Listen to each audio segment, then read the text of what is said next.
Hermano, Dios te bendiga. Vamos a iniciar una nueva etapa en esta serie y no me atrevería a decir que vamos a edificar la fe. Se supone que está edificada y por ese motivo estamos aquí.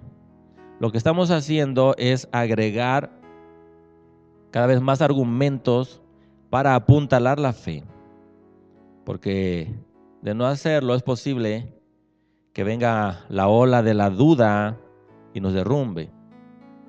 La duda, esa ola, puede venir a través de los nuevos descubrimientos científicos, lo pongo entre comillas.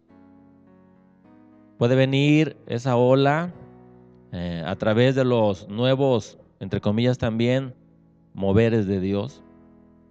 Puede venir la duda del espacio exterior en forma de, entre comillas, Mesías, pero que en realidad es el anticristo. Verdaderamente, estos tsunamis, estas olas, son muy poderosos, pero se deben de estrellar contra la muralla de los argumentos del cielo. La duda mata, pero una pregunta sin respuesta de seguro que nos va a impulsar a buscar de Dios.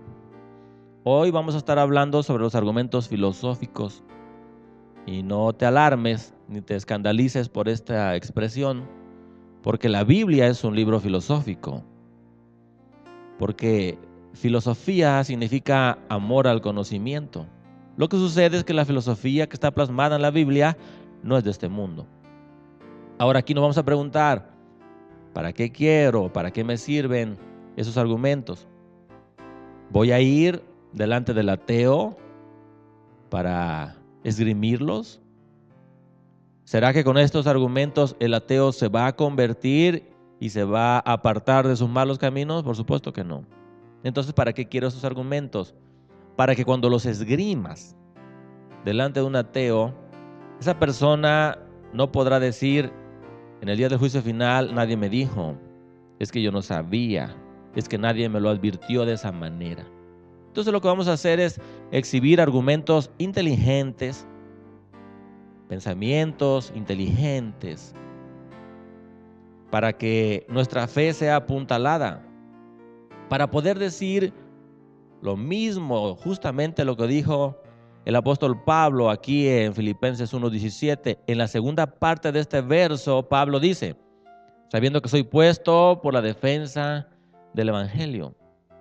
Hermano, aunque en realidad el evangelio se defiende solo, pero nosotros debemos estar listos para esgrimir esos argumentos, haciendo caso del consejo plasmado en la Escritura aquí en Proverbios 19:27. Cesa, hijo mío, de oír las enseñanzas que te hacen divagar de las razones de sabiduría. Divagar quiere decir que vas a perder el propósito. Tu forma de hablar, tu forma de escribir, en tu forma de pensar, no vas a tener claro el propósito. Eso es lo que significa divagar. Entonces, no vamos a ir a cualquier lugar, no vamos a escuchar a cualquier persona, no vamos a escuchar cualquier cosa, porque el Señor lo dejó escrito aquí en Proverbios, que debemos tener cuidado de qué es aquello que nosotros estamos escuchando. Debemos de dejar las enseñanzas vanas, porque las dudas entran en una mente ociosa. Cuidado cuando una mente va y busca lo que quiere encontrar. Ese es el consejo de parte de Dios. Ahora, te decía que una pregunta sin respuesta nos motiva a buscar de Dios. Pero si tú tienes una pregunta sin respuesta y estás en una congregación donde los demás congregantes tienen actitudes hostiles, injustificadas hacia ti, eso es muy probable que se convierta en una turbulencia espiritual que va a traer graves consecuencias si no se le atiende a tiempo. Las cosas de a poquito que se van guardando en el corazón generan una tormenta espiritual que hace que el cristiano naufrague. Junto con todo esto que te estoy diciendo, vamos a tomar lo que dijo Pablo a la iglesia de Colosenses en 2:8. Mira lo que dice. Mirad que nadie os engañe por medio de filosofías. ¿Viste? Que existen las filosofías. Pero estas son huecas y sutilezas, dice, sutilezas, según las tradiciones de los hombres, conforme a los rudimentos del mundo y no según Cristo. Observa, hay sutilezas huecas, hay filosofías huecas que no provienen de Dios, provienen de las tradiciones de los hombres. Aquí el asunto es que Pablo escribe a la iglesia que está en Colosas. Es decir, que esto es para la iglesia. Quiere decir que dentro de la iglesia, más específicamente dentro de las congregaciones, hay estas huecas sutilezas, y si nosotros hacemos caso de ellas, nos va a ir muy mal. Pablo no se queda ahí, le da un consejo a Timoteo, en 1 Timoteo 6, de 3 al 5, mira lo que le dice. Si alguno enseña otra cosa y no se conforma a las sanas palabras de nuestro Señor Jesucristo y a la doctrina que es conforme a la piedad, verso 4, está envanecido, nada sabe y delira acerca de cuestiones y contiendas de palabras, de las cuales nacen envidias, pleitos, blasfemias, malas sospechas, verso 5.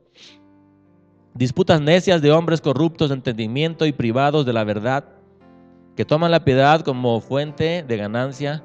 Apártate de los tales. Mira en el verso 3, dice que no se conforman a las sanas palabras de Jesucristo. Quiere decir que las palabras de Jesucristo, como son sanas, si tú te las comes vas a crecer, te vas a hacer fuerte. Pero si comes algo que no son las sanas palabras de Jesucristo, lo que vas a tener es que te vas a enfermar, vas a tener una salud espiritual muy deteriorada. Eso es lo que ocurre en el mundo. Por eso a los conductores de televisión que son homosexuales, que se declaran así, artistas, deportistas, hoy se les tiene como valientes, como héroes, porque se atrevieron a salir del closet. A los cristianos nos consideran como retrógradas y como idiotas, porque nosotros decimos la verdad y ellos están privados de la verdad. Esa es la contaminación que hay en el mundo, y esa es la razón por la cual el mundo está como está. No solo en esta serie, sino en nuestra vida, nosotros vamos a no demostrar, vamos a mostrar que lo que Dios ofrece es infinitamente mejor a lo que ofrece la falsa ciencia, la escéptica ciencia. Yo no hablo de la ciencia formal. Esa ciencia formal declara la existencia de Dios, pero hay una falsa ciencia que no nos da respuestas a nuestras preguntas. Sin embargo, el cristianismo da respuestas congruentes a las preguntas y a las interrogantes eternas del hombre. El escepticismo pone delante de nosotros como una cosa tenebrosa, como una niebla delante del ser humano, porque no da respuestas a las interrogantes eternas del hombre. Por eso digo que nuestra fe es mejor.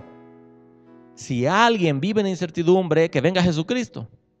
Y entonces vivirá con certeza, porque tendrá la certeza de su origen y también tendrá la certeza de su final. Porque el Señor Jesucristo no miente.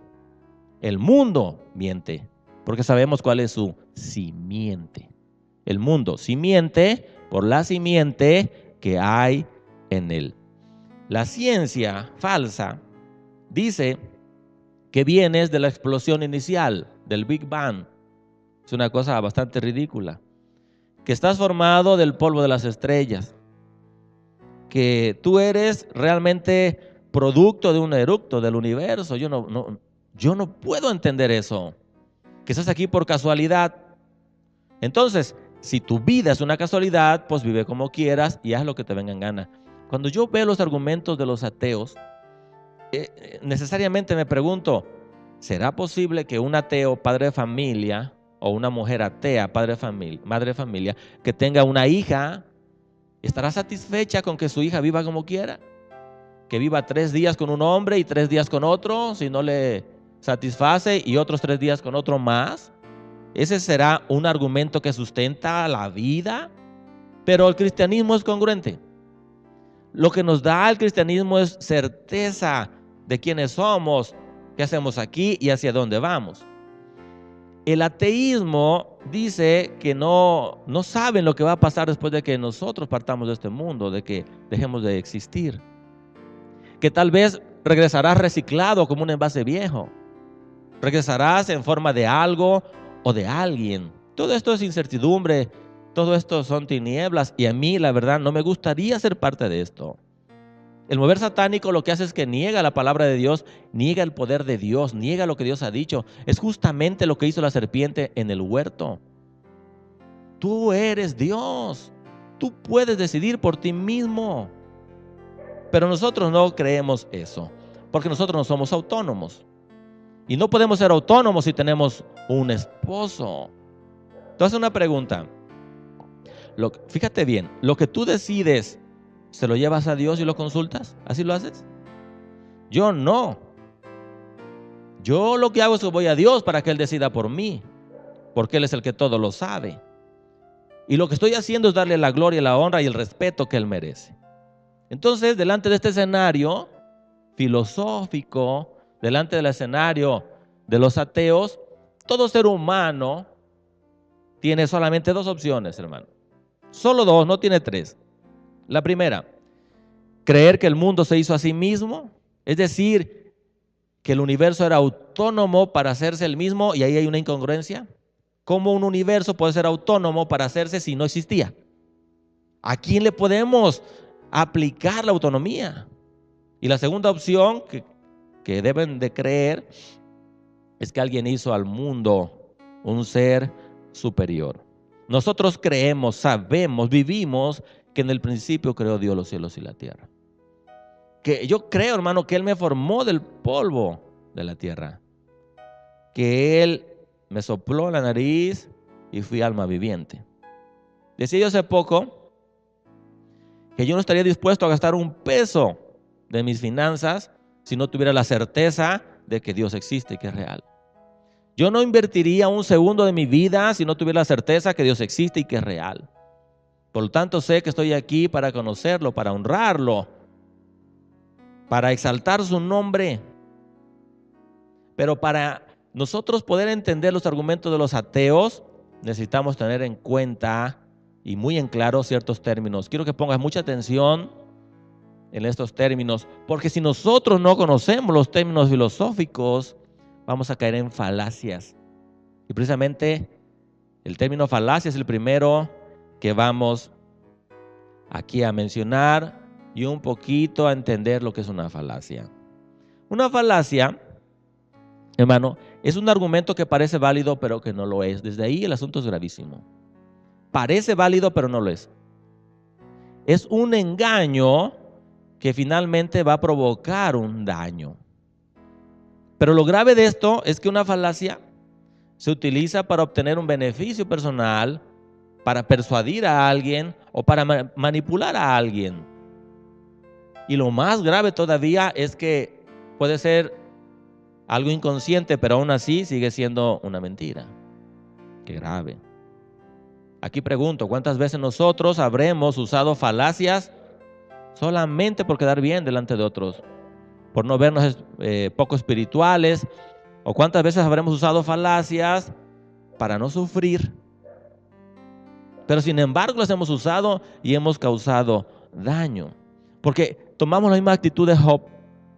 Hablamos de cosas que nosotros no entendemos, pero las hablamos porque nos sentimos muy sobrados. Eso es una falacia, un argumento que parece válido, pero que no lo es. Ahorita vamos a estar hablando sobre falacias. Segundo término, ontológico. Tiene que ver con respecto al ser o estar. Ontológico viene de óntico, de ente. Todo lo relacionado con el ser. Grábatelo bien. Contingente.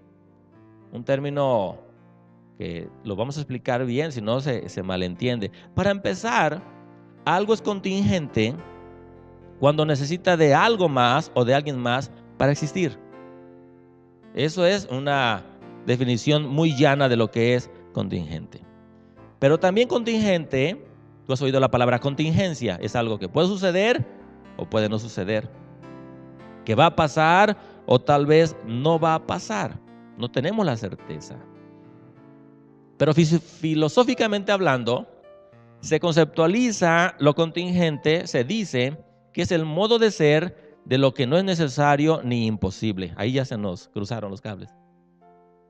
Por eso te dije al principio que algo contingente, un ser contingente es algo que para existir necesita de otros o de algo más. Entonces te acabo de decir que es el modo de ser de lo que es necesario ni imposible. O sea, puede ser o no puede ser. Te lo voy a explicar ahorita con calma. Todo lo que es contingente es posible, pero no todo lo posible es contingente. Los filósofos tienen una forma muy especial de razonar. Te lo voy a poner con 2 ejemplos. Una persona puede ir de viaje y prepararse porque sabe que en el viaje puede tener contingencias. Tal vez se pierda su equipaje, haya un desastre natural. Puede suceder o puede que no suceda. Tú tienes un vecino que lo conoces, vive ahí, no sabes cómo se llama. Pues si existe o no existe, para ti es igual. No es necesario. ¿Viste lo que te acabo de decir? Que es el modo de ser de lo que no es necesario. Para mí puede ser contingente, pues existe, no existe, ¿qué importa? Se entiende un poquito más lo que es la contingencia. Subsistente es el otro término. Subsistente es que permanece, que está vigente, que no necesita de alguien o de alguna otra cosa para existir. Por ejemplo, Dios. Fáctico se refiere a los hechos, no a las teorías. Recuerda ese término, fáctico. Epistémico es un conocimiento exacto. O sea, es tan exacto que no le importan las opiniones. Eso es algo epistémico. ¿Entendió? Método empírico es un modelo de investigación científica. Es lo que se basa en la observación, experimentación, que es algo demostrable. Aquí ya no entra la fe. Nosotros no podemos demostrar que Dios existe, podemos mostrar que existe. Eso es el método empírico. Otro término, falsar. No falsear, sino falsar. Falsar es desmentir un enunciado o una teoría científica. Cuando algo se da por sentado en la ciencia y tú encuentras un contraejemplo fáctico, un contraejemplo en hechos que desmiente la teoría científica, eso es falsar. Con estos términos podemos empezar a ver los argumentos ateos.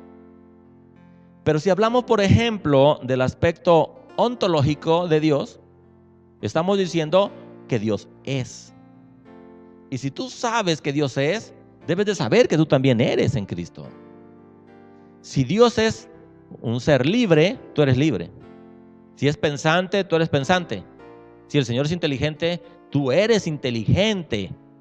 Porque óntico, en cuanto al ser, tú tienes la misma esencia de Dios. ¿Me logré explicar? Bien, vamos a ver el primer argumento ateo. Yo lo voy a ir mencionando y quiero que estés muy pendiente. Argumento ateo. ¿Cuál es el argumento? Un ser perfecto no puede crear lo imperfecto, dicen ellos. Vamos a la primera premisa para escuchar su argumento. 1. Si Dios existe, creó el universo y es perfecto, o sea, Dios es perfecto. Premisa 2. El universo es imperfecto. Premisa 3. Debe haber una relación entre el creador y su obra. Premisa 4. Entonces, Dios es imperfecto. Premisa 5. Por lo tanto, Dios no existe. Este argumento ateo está fundamentado en una falacia de equívoco. Es decir, que está esgrimiendo un argumento engañoso y fuera de contexto. Nosotros podemos argumentar varias cosas. Primero, no tenemos pruebas que el universo sea imperfecto, podemos decir nosotros. Pero filosóficamente hablando decimos que el universo está en transición entre la potencia y el acto. ¿Y eso qué es? Son 2 términos, potencia y acto. ¿Qué es acto?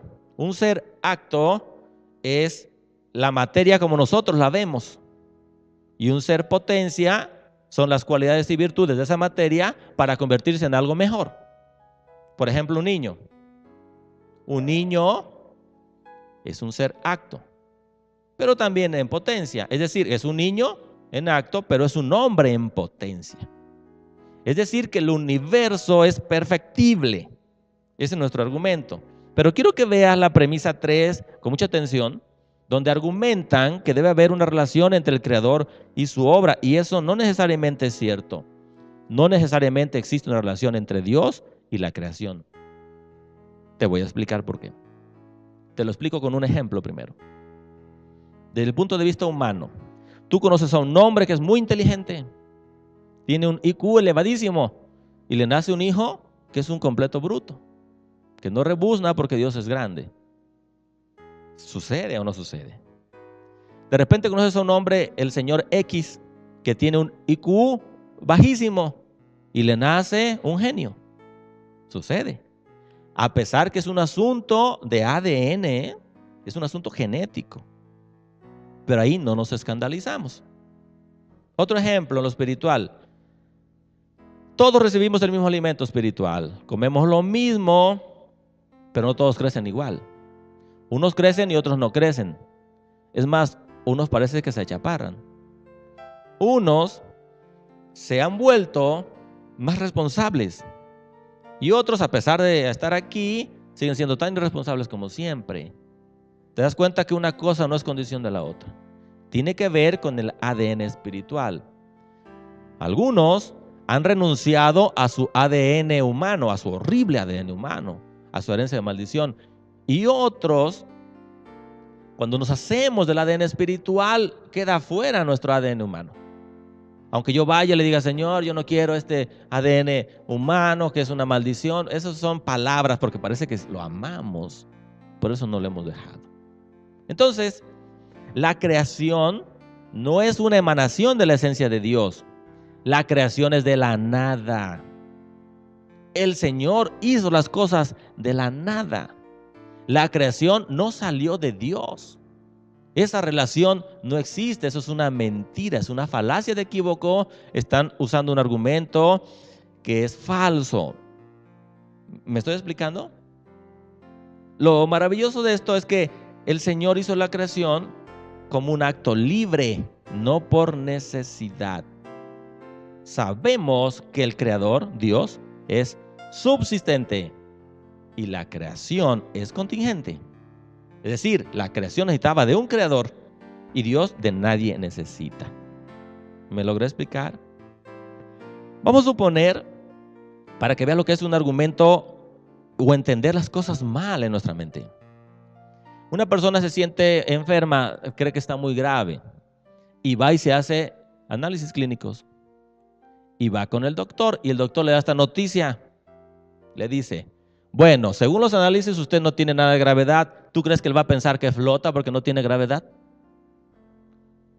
Eso es tergiversar los términos.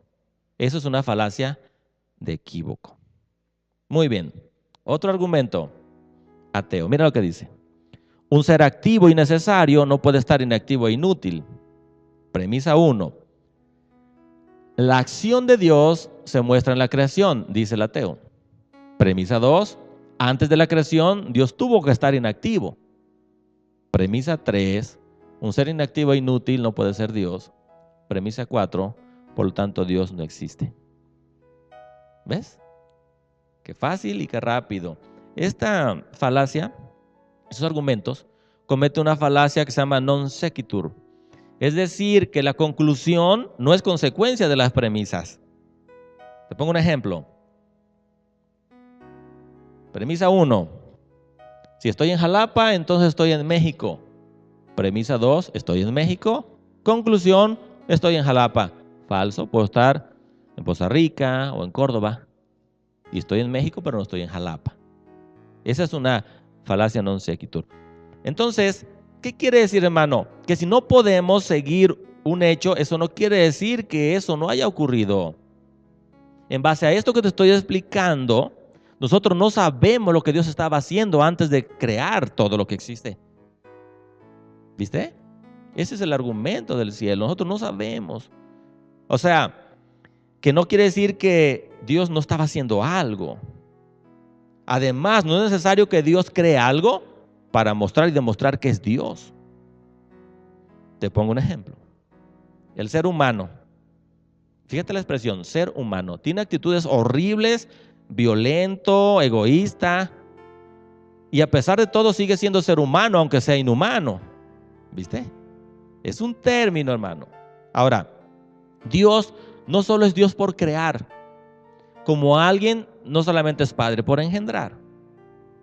El Señor no solamente es creador, es dador de vida, consolador, restaurador, nos da la paz, nos muestra el amor. No es Dios solamente por haber creado.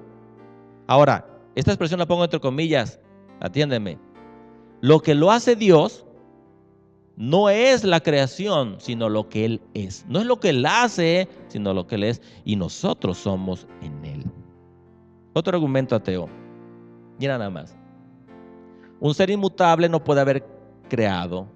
Premisa 1, Dios es un ser inmutable. Premisa 2, si Dios ha creado, entonces ha cambiado 2 veces. Conclusión, por lo tanto, Dios no existe. Qué fácil y qué rápido. Hermano, no hay mutación ontológica en Dios por haber creado. Es decir, que la creación no cambia lo que Dios es. O sea, su ser no depende de la mutabilidad de la creación, es lo que quiero decir. ¿Me logro explicar? ¿Cuál es la falacia aquí? Que se conceptualiza a Dios como un ser contingente cuando Él es un ser subsistente. Ese es el engaño en esta falacia. Ahora, previniendo la mentalidad torpe, el Señor dejó escrito algo aquí en Malaquías. Mira lo que el Señor dejó escrito. Porque yo Jehová no cambio, por esto, hijos de Jacob, no habéis sido consumidos. El Señor se previno. Sabía que había gente torpe que iba a pensar esto. Ahora, yo cuando leo que el Señor no cambia, a mí me da certeza y me da una pena santa, porque nosotros sí cambiamos y algunos cambian hasta de fe. Otro argumento ateo. Mira, dicen ellos, no puede haber un creador antes del tiempo. Esto es un argumento muy interesante, analízalo. No puede haber un creador antes del tiempo. Premisa 1. La ciencia ha demostrado que con el inicio del universo se inicia el tiempo. Eso es cierto. Se inició el universo y empezó el conteo del tiempo. Premisa 2. Si Dios creó el universo, entonces Dios es antes del universo. Porque Él lo creó, Él estaba antes. Premisa 3. Dios es anterior al tiempo. Lógico. Premisa 4. Debería de haber un tiempo antes del tiempo, dice el ateo. Premisa 5. No puede haber un tiempo antes del tiempo. Conclusión. Dios no existe. Ese es el argumento. ¿Lo ves? Qué fácil y qué rápido. Hermano, es una falacia de blanco móvil. Esa falacia de blanco móvil es cuando tú estás argumentando con alguien, te da un argumento, se lo rebates, te da otro, se lo rebates y brinca como chapulín y nunca acepta que ha sido derrotado, es decir, nunca reconoce tu victoria. Primero, la noción del tiempo se aplica solamente a los seres materiales. Que Dios anteceda al tiempo, mi hermano, es una precedencia ontológica, porque Él es. ¿Viste? Porque Él es. Es un asunto causal, de la causa de que Él es. Ahora, a ellos les parece imposible esto. Lo que es imposible es que de una minúscula parte de la cabeza de un alfiler haya brotado todo lo que existe. Eso es una mentira. El ser humano no tiene autoridad para hablar de estos temas, porque, ni siquiera del tiempo. Después vamos a hablar más del tiempo. Pero no puede hablar ni del tiempo porque ni el científico más reconocido sabe lo que es el tiempo. Han llegado a suponer que el tiempo solamente es una ilusión. ¿Ves lo que causa una vida ilusoria de un ateo que no sabe ni lo que cree? Nosotros sí sabemos en quién hemos creído. Tenme paciencia, por favor. Otro argumento ateo. La paradoja de la omnipotencia. Esta es clásica, es el caballito de batalla del ateo. Fíjate, la paradoja de la omnipotencia. Premisa 1. Si Dios es omnipotente, puede crear una piedra tan grande que ni Él mismo la pueda levantar, te dicen ellos. Premisa 2. Si la crea y no la levanta, no es omnipotente. Premisa 3. Si no la puede crear, entonces pues tampoco es omnipotente. Fácil. Contradicción, por lo tanto, Dios no existe. Falacia de blanco móvil en su primera premisa. ¿Ves su primera premisa? Los cristianos no decimos que Dios pueda crear absurdos, porque omnipotencia no significa poder hacer cualquier cosa. Aprende, hermano. Aprende para que sepas. Lo repito, omnipotencia, etimológicamente hablando, no quiere decir que puedas hacer cualquier cosa. Etimológicamente hablando, omnipotencia significa posesión en el ser del poder, que es muy diferente. Entonces, Dios, siendo omnipotente, tiene ciertas imposibilidades por su omnipotencia. Por ejemplo, no se puede cansar, no puede pecar, no puede mentir, precisamente por el poder en su ser. ¿Qué cosa, no, mi hermano? No se puede enfermar porque es Dios. ¿Viste? Ahora, si lo pudiera hacer, serían deficiencias de su poder. Yo puedo emplear una frase que es contradictoria, paradójica. Yo te puedo decir, Dios puede no poder. Y no porque diga yo, Dios puede, estoy diciendo que es omnipotente, porque a la siguiente frase se la quito. Dios puede no poder. ¿Viste que es una contradicción? Esos son los argumentos del ateo. Ejemplo, te dicen, es que Dios no puede hacer un círculo cuadrado. Y no es que no pueda, es que el enunciado es contradictorio en sí mismo. Esto es lo que piensa alguien que tiene una vida contradictoria. Y que con una vida contradictoria y un pensamiento contradictorio quiere entender lo lógico y lo recto de Dios y simplemente no se puede. Olvídate de esta expresión que te dije, Dios puede no poder. Olvídate de ella y reemplázala por una que yo te lo voy a poner como un aguijón en tu vida. Tú puedes no querer. Tú puedes no querer. Si tú puedes no querer, Dios no se mete ahí. Pero si tú quieres, Él puede en tu vida. ¿Tú crees que Jesucristo es poderoso? ¿Lo crees? Entonces debes creer que Él te da las fuerzas para seguir. ¿Tú crees que Jesucristo pudo? Entonces debes creer que tú también puedes. ¿Viste? Cuando el argumento lo volteamos en nuestra vida, la cosa es un poquito más complicada. Todos estos los argumentos ateos como que te dejan un mal sabor de boca, digo yo, como una cosa amarga debido a tanta blasfemia y tanta contradicción. Entonces, para no quedarnos con la boca amarga, vamos a ver un argumento teológico, uno solo, para que veas lo que es pensar inteligentemente. ¿Cuál es el argumento teológico? La contingencia. Te dije que hay dos tipos de seres. Los que no necesitan a alguien para existir, se llaman subsistentes, Dios, y los que necesitan de otros para existir, contingentes. En base a esto vamos a ver la primera premisa del argumento teológico. Premisa 1. Nosotros somos seres contingentes. Necesitamos de otros seres o factores para existir, como el agua, el aire de nuestros padres. ¿Cierto, verdad? Premisa 2. Si todos fueran contingentes, es decir, todo lo que existe necesitaría de algo para existir, hermano, nada existiría. ¿Cierto? Eso es pensar con lógica. Cada uno depende de otro y de otro. Y te pongo un ejemplo. Tú vas a una biblioteca y lees un libro. ¿Te gusta el libro? Pero ves que el libro dice, este libro X, del autor X, está basado en este otro libro. Y tú dices, este libro no está en la biblioteca, está en la otra biblioteca de la ciudad, y vas a esa biblioteca. Y ves el libro y dice, este libro está basado en el libro Y, del autor Y. Ese libro ya no está en la ciudad. Te vas a otra ciudad y lo consigues. Este libro lees, está basado en tal libro, entonces está en otro país. Y vas, y vas, y vas. ¿Tú puedes pensar que esto es un asunto infinito? ¿O será que hubo un inicio que alguien por primera vez escribió un libro del cual se basaron todos? Porque si no creemos eso, estamos hablando de un infinito finito. Y eso sí es una contradicción. ¿Lo viste?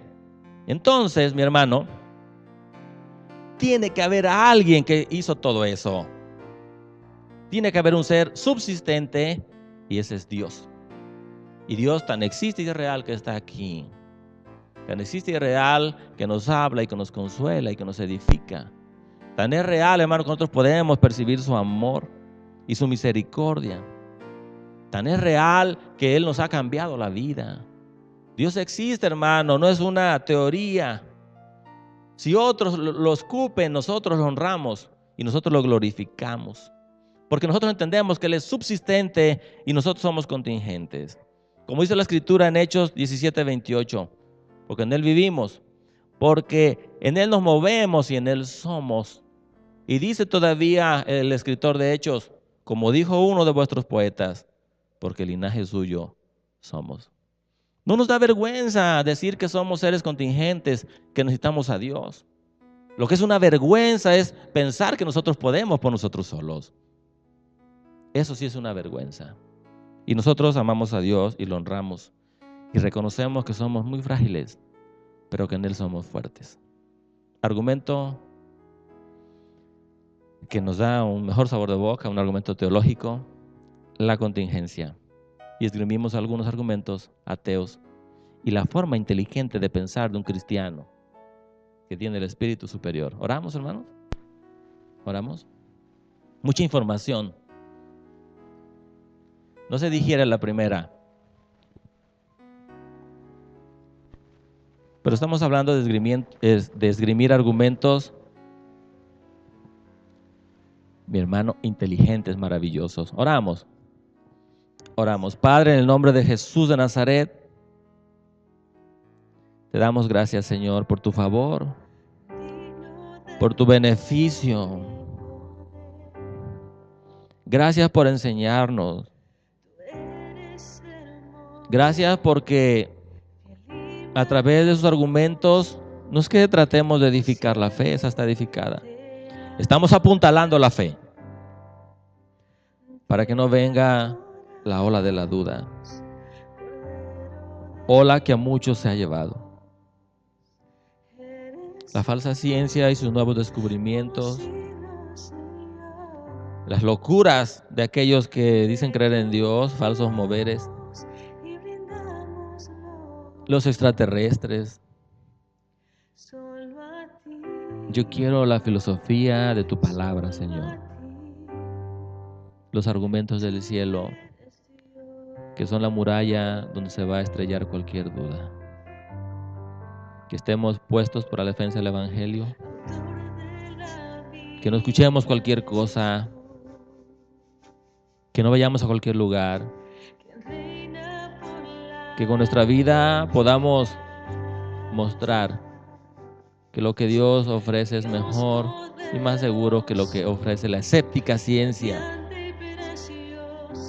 Nosotros podemos responder congruentemente quiénes somos, qué hacemos aquí, a dónde vamos. El ateísmo son tinieblas, es incertidumbre. Nuestra fe es mejor. Tengo la certeza de mi origen, tengo la certeza de mi final, porque tú, Señor, no mientes. Gracias porque no somos autónomos, tenemos un esposo. Nosotros sabemos que en el principio creaste los cielos y la tierra, nos diste vida, fuimos alma viviente. Y te queremos honrar, Señor, y te queremos bendecir. Basta de tanta falacia en nuestra vida, tantos argumentos falsos que parecen verdaderos solamente para no sufrir, o para manipular, o para persuadir, o para obtener un beneficio. Sabemos que tú eres, Señor. Tú eres subsistente. Esto es algo fáctico, es un hecho. Tenemos el conocimiento exacto. No tenemos la evidencia científica, pero tenemos la fe que viene a deshacer cualquier duda. Gracias por enseñarnos. Gracias porque aunque el universo no es perfecto, nosotros, Señor, no somos una emanación cualquiera. Qué maravilloso, qué glorioso saber que la creación es de la nada gracias a aquel que es todo. Que la creación no es una emanación de la esencia de Dios, pero nosotros sí somos una emanación de la esencia de Dios porque tú nos diste de tu espíritu. Tú eres Dios porque tú eres, no solamente porque creas cosas. Gracias, porque en verdad que tú no cambias, Señor. Muchas gracias. Tú eres Dios, Señor. Tú eres Dios. Tú eres Dios, existes desde antes del universo, desde antes del tiempo. Es una precedencia ontológica. Eres omnipotente, tú no creas absurdos. omnipotente, posesión en el ser del poder. Y el Dios omnipotente vino a mi vida. El mundo podrá decir, Dios puede, no poder. ¿Qué me importa la expresión del mundo? Yo pregunto al pueblo de Dios. Tú puedes no querer. Tú puedes no querer, hermano. Si tú no quieres, el Señor se aparta.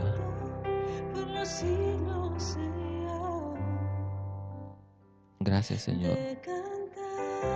Yo soy contingente. Yo necesité de mis padres para venir a este mundo, pero tú eres subsistente. Yo te necesitaba a ti para nacer de nuevo, porque en ti vivimos, nos movemos y somos. Y como dijo algún poeta, porque el linaje tuyo somos, y reconocemos nuestra fragilidad y reconocemos tu fortaleza. Gracias, Señor. Argumentos filosóficos necesarios para apuntalar la fe. Gracias, Señor, en el nombre de Jesús de Nazaret.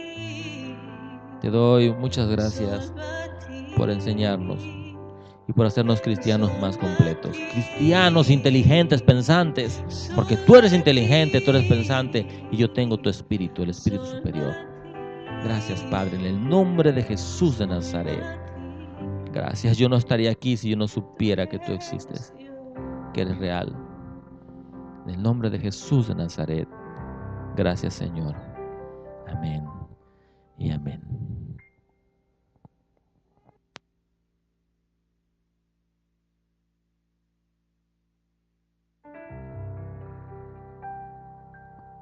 Por lo tanto, premisa 4 del argumento teológico. Conclusión, por lo tanto, Dios existe. Amén.